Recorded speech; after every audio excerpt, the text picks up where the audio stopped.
민주당은 최근 주말마다 열던 대일외교 규탄 장애 집회를 한 주 걸렀지만 공세를 쉬어가진 않았습니다. 윤석열 대통령이 일본 후쿠시마 오염수 방류와 수산물 수입, 독도 문제에 대한 입장을 밝히고 해명하라고 촉구했습니다. 국민은 대통령이 일본에 무슨 말을 했고 어떤 약속을 했는지 분명하게 알고 싶어 합니다. 일본의 입장에 동조해 준 것은 아닌지 의심하고 있습니다. 방일 당시 관련 발언이 없었다는 대통령실 해명에도 의혹은 가라앉지 않는다며 비판 수위를 높이는 가운데 당 오염수 방출 대응단 차원에선 오는 6일부터 4일 동안 후쿠시마를 직접 찾아 현장을 시찰하면서 정부를 더욱 압박한다는 계획입니다. 이에 국민의힘은 민주당이 반일 감정을 선동하는 죽창가에 이어 먹거리 공포심을 조장하는 괴담까지 유포한다고 맞받았습니다. 오염수 방류에 찬성한 일이 없고 후쿠시마 수산물 수입도 추진하지 않는다는 대통령실과 정부 입장을 거듭 강조했습니다. 민주당의 목적이 민생이 아닌 국정 파탄에 있음을 자인하는 꼴일 것입니다. 괴벨스식 선정 선동을 이제 그만 멈추기 바랍니다. 구속 기소된 창원 간첩단 조직원들이 지난 2019년 후쿠시마 오염수 문제를 이용한 반일 민심 조장이란 북한 지령을 받았다는 점을 언급하면서 민주당을 향해 북한과 간첩들이나 할 일 아니냐고 되물었습니다. 야당이 한일 정상회담을 둘러싼 국정조사까지 요구하고 나서면서 정부 반박에도 후쿠시마 오염수 방류와 수산물 수입 논란을 둘러싼 공방은 계속될 전망입니다. YTN 정윤우입니다. 챗 GPT의 독도에 대해 알려달라고 했습니다. 1905년 정식으로 일본 영토로 편입됐고 독도에 대한 분쟁이 오늘날까지 미해결 상태로 남아있다는 일본 측 입장이 편향적으로 반영돼 있습니다.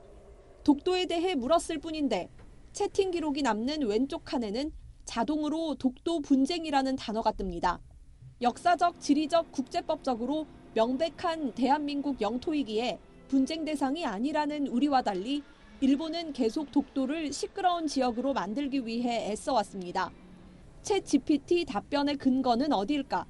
일본 외무성 홈페이지에 실린 독도 관련 Q&A에 이런 내용이 그대로 실려 있습니다. 이 자료에 나온 주장을 질문으로 바꿔 더 상세하게 질문을 던져봤습니다.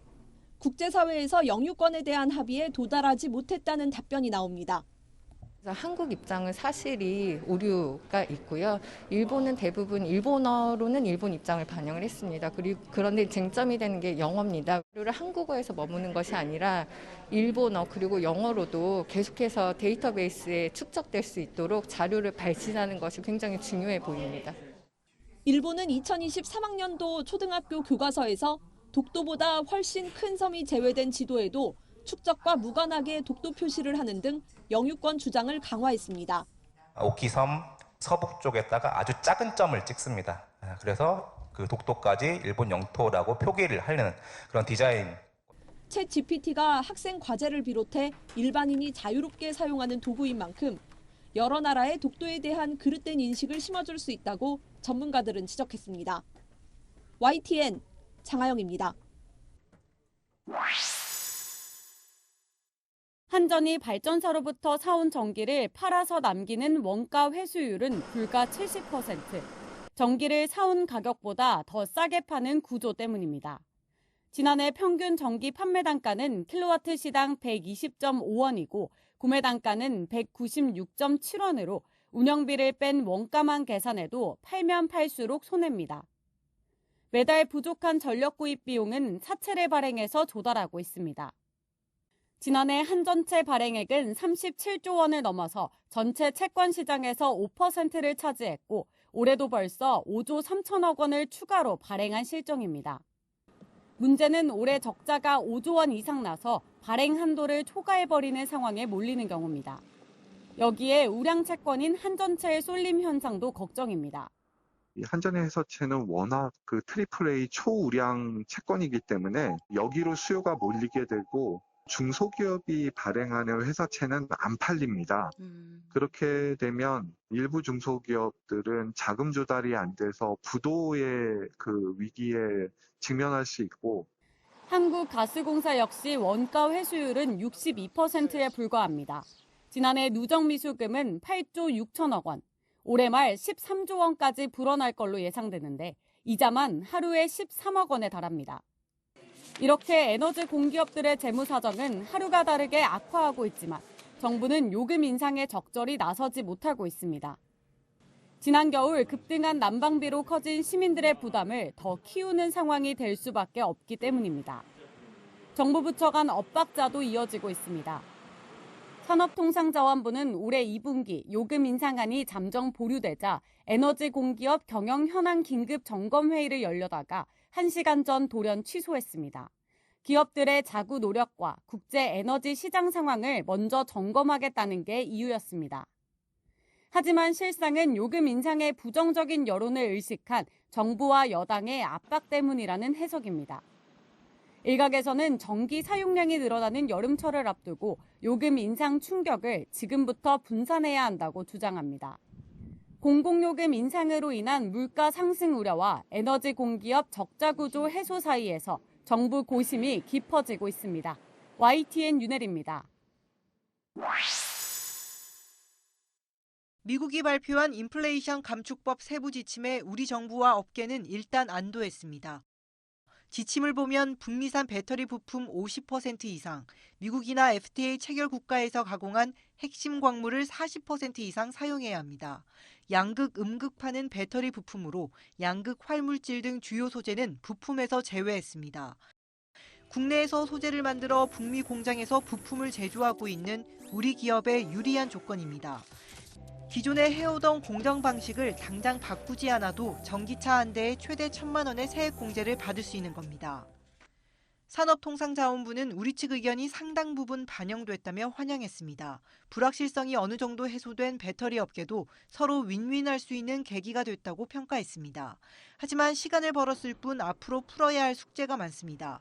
배터리 부품은 내년부터, 핵심 광물은 2025년부터 해외 우려단체에서 조달할 수 없게 되는데 중국이 여기에 포함될 가능성이 큽니다. 중국 의존도가 높은 핵심 광물 확보 방안을 고민해야 하는 겁니다. 특히 지침에 규정된 북미산 배터리 부품은 2029년까지 100%, 광물 비율은 2027년까지 80%로 높여야 합니다. 이게 해마다 거의 10%씩 늘어나게 되면 수입선을 바꿔야 되는 거죠. 그럼 가격 경쟁력에서 이제 장기적으로 보면 상당히 우리 자동차 기업들이 좀 고전할 수도 있겠다. 중국을 대체할 공급처를 다변화하면서 가격 경쟁력까지 갖춰야 하는 이중고를 어떻게 해결할지 관심입니다. YTN 이영훈입니다.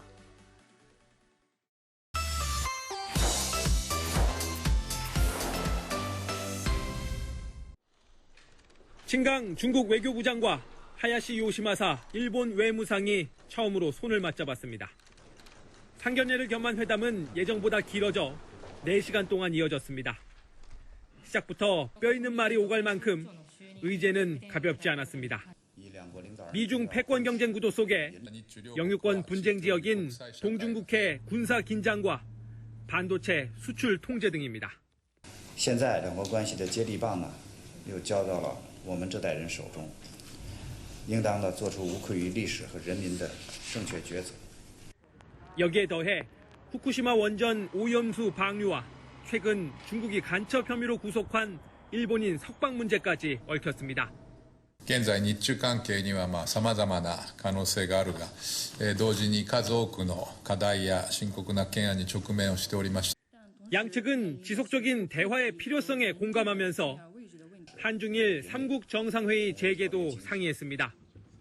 회담 직후 하야시 외무상이 리창 신임 총리와 면담한 배경 가운데 하나로 꼽힙니다. 한중일 정상회담은 2008년 12월 우리나라의 이명박 대통령과 아소다로 일본 총리 그리고 중국 원자바오 총리의 3자 대면으로 시작됐기 때문입니다. 2019년 8번째 회의 이후 코로나19 창궐과 국제정세 악화 등의 여파로 3년 넘게 열리지 못하고 있습니다. 한반도 및 영내 정세 관련 한미일 협력을 심화 확대하고 아울러 한일중 3국 정상대화를 추진하겠습니다. 한중일 3국에서 돌아가며 열렸던 회의가 이번에 재개될 경우 우리나라가 의장국을 맡게 됩니다. 베이징에서 YTN 강정규입니다. 러시아 연방보안국은 중부도시 예카테린부르크에서 미국 월스트리트저널 모스크바 지국 소속 에반 게르시코바치 특파원을 붙잡았다고 밝혔습니다. 게르시코바치 기자가 미국 지시에 따라 러시아 군산 복합기업의 기밀 정보를 모으다가 적발됐다는 것입니다. 하지만 구체적인 증거는 내놓지 않았습니다. Которую назвать журналистикой нельзя, это не журналистика. Соответственно, в отношении этих его деяний, поступков. 게르시코바치 기자는 러시아 출신으로 부모는 미국에 살고 있습니다. 지난 1990년대 냉전이 끝난 뒤 미국 기자가 러시아에서 간첩 혐의로 체포된 건 이번이 처음입니다. 러시아에서 간첩 혐의로 유죄 판결을 받으면 최고 징역 20년형을 받을 수 있습니다. The targeting of American citizens by Russian government is unacceptable. We condemn the detention of Mr. Gerskovich in the strongest terms. 미국 정부는 러시아 당국의 체포 사실 확인과 접견을 요청했다고 밝혔습니다. 나아가 러시아에 살거나 여행 중인 미국인들에게 즉시 떠날 것을 권고했습니다. 월스트리트 저널과 국경 없는 기자회 등은 언론인이 보복의 표적이 된 것에 우려를 표하며 게르시코바치 기자의 즉각적인 석방을 요구했습니다. YTN 유재복입니다. 백악관 국가안보회의는 북한과 러시아 간 무기 거래에 대한 새로운 정보가 있다며 브리핑을 시작했습니다. 북한이 러시아에 24가지 이상 다양한 무기를 지원하고 러시아는 북한에 식량을 제공하는 거래가 이루어지고 있다는 겁니다. Russia is seeking to send a delegation to North Korea, and that Russia is offering North Korea food in exchange for munitions. 백악관은 북한과 러시아 간 비밀 계약의 중개인으로 슬로바키아인 무기 거래상을 지목했습니다. 미 재무부는 이 무기 거래상이 지난해 말부터 평양과 모스크바를 잇는 거강꾼 역할을 해온 것으로 확인하고 제재 대상에 올렸습니다. At the center of this effort is an arms dealer by the name of Ashat Merkachev. With the support of Russian officials, Mr. Merkachev has been attempting to broker a secret arms agreement between Russia and North Korea. 미 국무부도 북한과 러시아 간 무기 거래가 추가로 이루어지고 있다는 사실을 확인하고 감시를 강화하겠다고 밝혔습니다. 또 북한으로 흘러가는 식량과 원자재 등은 핵과 미사일 개발에 쓰인다며 유엔 안보리 제재 위반이라는 점을 분명히 했습니다. And we will continue to take actions that deny the DPRK and other inputs that Pyongyang can utilize to further develop its weapons for mass destruction and ballistic missiles program. 미국 언론은 월스트리트저널 기자가 러시아에 구금된 지 얼마 안 돼 북한 무기 거래와 관련한 백악관 발표가 나온 점을 주목하며 러시아에 대한 압박의 일환으로 해석했습니다. 워싱턴에서 YTN 권윤기입니다. 유엔은 러시아의 우크라이나 침공 이후 지금까지 8,400명의 민간인이 사망했다고 밝혔습니다. 부상자는 14,000여 명에 달한다고 발표했습니다. 하지만 이 수치는 빙산의 일각이라는 게 유엔의 분석입니다. 러시아군이 우크라이나 주거 지역에 광범위한 폭발성 무기를 사용한 것을 근거로 들었습니다. These figures are just the tip of the iceberg. Most of the casualties resulted from the Russian forces' use of wide-impact explosive weaponry in residential neighborhoods. 유엔 조사에 따르면 러시아군에 의한 강제 실종 및 자의적 구금도 621건에 달했습니다. 구금시설 등지에서 러시아 당국이 저지른 성폭력 사건은 109건에 달하고 여자 어린이 5명이 실종된 경우도 있었습니다. 러시아 점령지나 영토로 강제 이송된 우크라이나 아동은 지난달 기준으로 16,000명이 넘습니다.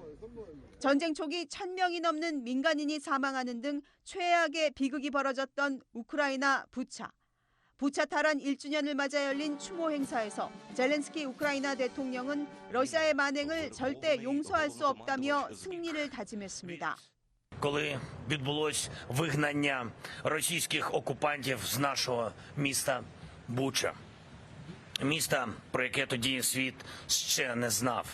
Міста, про яке відтоді світ вже не забуде. 우크라이나 당국은 부차뿐 아니라 러시아가 점령했던 모든 곳에서 전쟁 범죄가 저질러졌다며 끝까지 추적해 법정에 세우겠다고 밝혔습니다. 실제로 우크라이나가 탈환한 다른 도시 이지움에서는 449 이상의 시신이 매장된 집단 무덤이 발견됐습니다. 마리우폴에서는 어린이 등 민간인이 피신해 있던 극장이 폭격을 맞아 300명이 목숨을 잃는 끔찍한 일도 벌어졌습니다. 공격을 받은 도로가 재포장되고 무너진 건물과 집들도 조금씩 수리되고 있지만 전쟁의 참상은 아직도 계속되고 있습니다. YTN 김선입니다. 불길이 거세지자 수용자들이 문을 걷어차며 탈출하려 합니다. 당시 관리자 2명은 본체 만체 카메라 밖으로 사라집니다. 살릴 수 있었던 목숨이 무참히 희생된 겁니다. 멕시코 이민자 수용소 화재 참사 당시 영상이 공개된 뒤 분노한 시민들은 거리로 나왔습니다. Justicia, justicia, justicia, justicia. Donde pedían a gritos poder salir y veíamos a los cuerpos de seguridad cómo salían y los dejaron adentro en las celdas. Eso es producto de una cruel violación de derechos humanos. 가족을 위해 돈 벌러 간 남편을 하루아침에 잃은 아내는 눈물만 흘립니다. Que ellos no son animales para que los traten así. Y si los agarran, no les dejan pasar, también ellos necesitan un cuidado especial. 희생자들은 베네수엘라 등 모두 중남미 출신입니다. 각국의 거센 비판 속에 멕시코 정부는 관계자들을 살인 등의 혐의로 수사하고 있습니다. Dos agentes federales, un agente estatal de migración, así como 5 elementos de la empresa de seguridad privada. 멕시코와 불법 이민자 대책에 공조해온 미국은 지원을 약속했습니다. We have been in touch with the Mexican officials on the ground, and they are working very seriously, trying to get them medical assistance right here in the United States. 문제의 수용소가 사설 보안업체와 맺은 계약이 적법한지, 또 이를 어디까지 맡겼는지 등 이민청의 부실한 관리 실태를 둘러싼 논란도 커질 전망입니다. YTN 이경아입니다. 바이든 미국 대통령은 최근 토네이도로 큰 피해를 본 미시시피주로 떠나기 전 백악관 출입 기자들의 트럼프 전 대통령의 기소와 관련한 쏟아지는 질문에 극도로 말을 아꼈습니다. I have no comment on that. No, I'm not going to talk about Trump's indictment. 민주당 일부 의원들이 트럼프 기소에 환영 입장을 밝혔지만 바이든 대통령은 노코멘트로 일관했습니다. 내년 대선에서 맞붙을 공산이 작지 않은 트럼프에 대한 보수층 지지도가 만만치 않은 만큼 여론의 흐름부터 파악하겠다는 의도로 풀이됩니다. 공화당은 일단 트럼프 편에 섰습니다.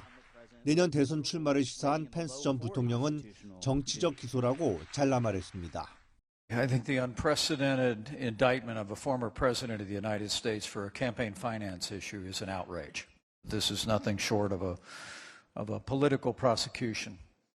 공화당 대선 후보로 트럼프와 경합을 벌이고 있는 론 디센티스 플로리다 주지사도 사법 체계를 무기화하는 것은 법치를 거스르는 일이라고 비난했습니다.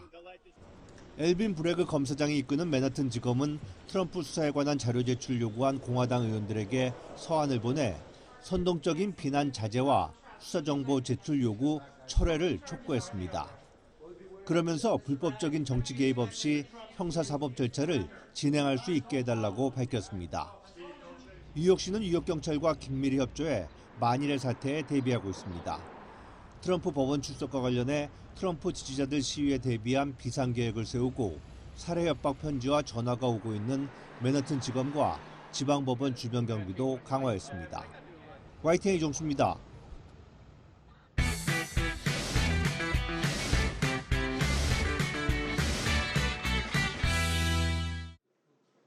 법에 따라 지난달 31일 최저임금이 심의가 요청됐습니다. 하지만 올해 최저임금위원회는 출발부터 삐걱대고 있습니다. 교체위원 5명이 제때 임명장을 받지 못해 보통 4월 첫 주 열리던 첫 회의마저 연기된 겁니다. 정상 이런 건 없어요. 그냥 정상적으로 진행 중이다 이렇게만 말씀드릴 수 있어요. 그게 규정이 정해져 있는 그런 게 없어가지고. 현재 최저임금은 9,620원으로 시간당 10,000원을 목전에 두고 있습니다.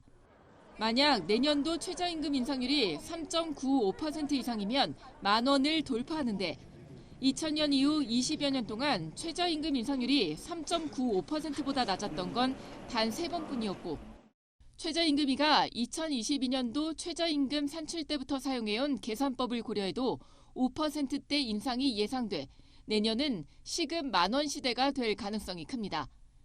가파른 물가 상승에 노동계의 입장도 어느 때보다 강경합니다. 양대 노총은 수년째 물가 폭등에 최근 전기와 가스에 이어 수도까지 공공요금도 두 자릿수 인상을 했다며 실질임금 보전을 위해 20%대 인상안을 제시할 예정입니다. 경영계에선 업종별 차등 적용을 강하게 요구할 것으로 보입니다.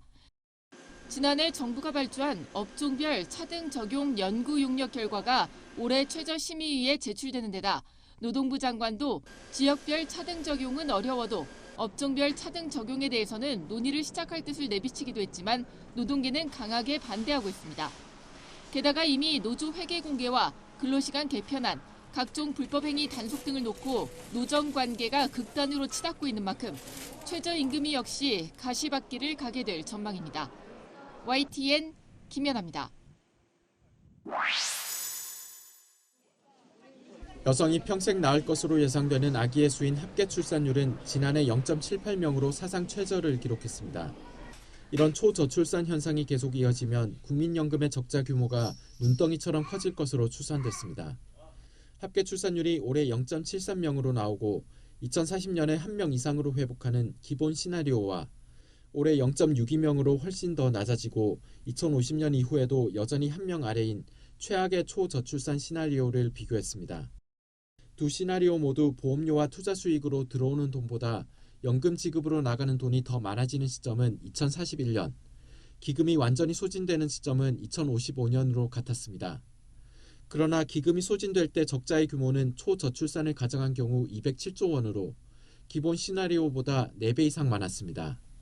기금이 고갈되면 쌓아둔 돈 없이 보험료만 걷어서 연금을 지급하는 부과 방식으로 전환하게 됩니다. 따라서 월 소득에서 보험료로 내는 비율이 급속히 오르게 되는데 기본 시나리오에서도 2070년에 33%에 달하지만 초저출산을 가정했을 때는 무려 42%가 될 것으로 예측됐습니다. 보험료율이 42%일 때 회사와 절반씩 나눠내는 직장 가입자는 월급이 300만 원인 경우 21%인 63만 원을 국민연금에 내야 합니다. 미래 세대의 과중한 부담을 지우지 않으려면 지금 세대가 내는 돈을 더 올려야 하는데 정부는 아직도 결론을 내지 못하고 있습니다. 보험료율 조정과 관련해서는 지속 가능성을 주장하는 입장과 소득 보장성을 강조하는 입장이 크게 대립해서 의견의 합치를 보지 못했습니다. 국민연금의 투자 수익률을 1%포인트 올리면 기금 소진 시점이 5년 늦춰질 것으로 보이지만 일시적 수명 연장일 뿐 근본적 해결을 위해선 연금 개혁이 시급하다는 지적입니다. YTN 김평정입니다. 우리나라 국민 3명 중 1명꼴로 평생 한 번은 암에 걸립니다. 암은 치료를 일찍 시작할수록 생존율이 높아지는데 조기 발견은 쉽지 않습니다. 특히 여러 암을 한 번에 진단하는 방법이 없어 각 장기에 대해 일일이 정밀 촬영과 조직 검사를 해야만 진단이 가능합니다. 전립선 암과 같이 극소수 암에 있어서만 소변 검사 또는 피 검사를 통해서 암을 어느 정도 진단을 할 수가 있습니다. 따라서 그 외의 암은 좀 더 복잡한 영상 진단 기법을 이용해서 진단하기 때문에 그만큼 초기에 진단하기 어려운 점이 있습니다. 국내 연구진이 피 10방울만으로 1시간 만에 6종류의 암 여부를 동시에 진단하는 기술을 개발했습니다. 먼저 혈액에서 분리한 혈장을 필터에 통과시켜 혈액 속 엑소좀을 얻습니다. 엑소좀은 세포가 분비하는 주머니로 RNA와 DNA, 단백질 등을 담고 있는데 암세포의 경우 구성물질의 변화가 생깁니다. 엑소좀을 금 나노칩에 떨어뜨려 분석기계에 넣자 빛이 엑소좀을 통과하면서 고유의 그래프가 나타납니다.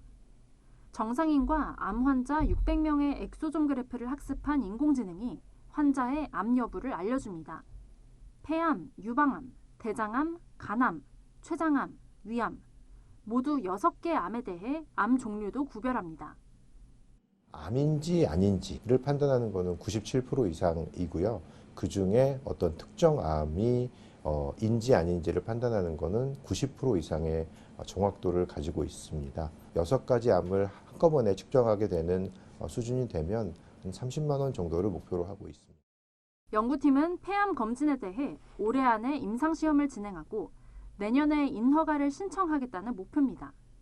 다른 암에 대해서도 순차적으로 인허가를 받아 주요 암을 조기 발견하는 데 활용되도록 하겠다는 목표입니다. 해외에서도 혈액만으로 암을 진단하는 기술에 대한 연구가 한창인데 여러 암을 한꺼번에 진단하는 건 상용화된 적이 없습니다. YTN 사이언스 최소라입니다. 강남 납치 살해 사건에 대해 가장 먼저 입을 연 건 처음 검거된 피의자 A씨. 먼저 A씨는 자신은 물론 함께 납치 범행을 벌인 B씨도 사실 피해자와 모르는 사이였다고 진술했습니다.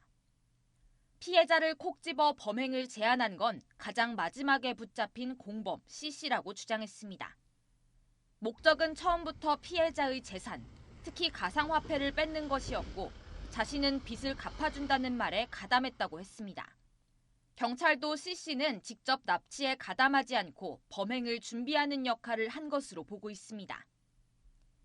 이에 대해 C씨는 진술을 거부하고 있는데 경찰은 우선 A씨의 진술을 바탕으로 이들이 장기간 범행을 계획해온 것으로 판단했습니다.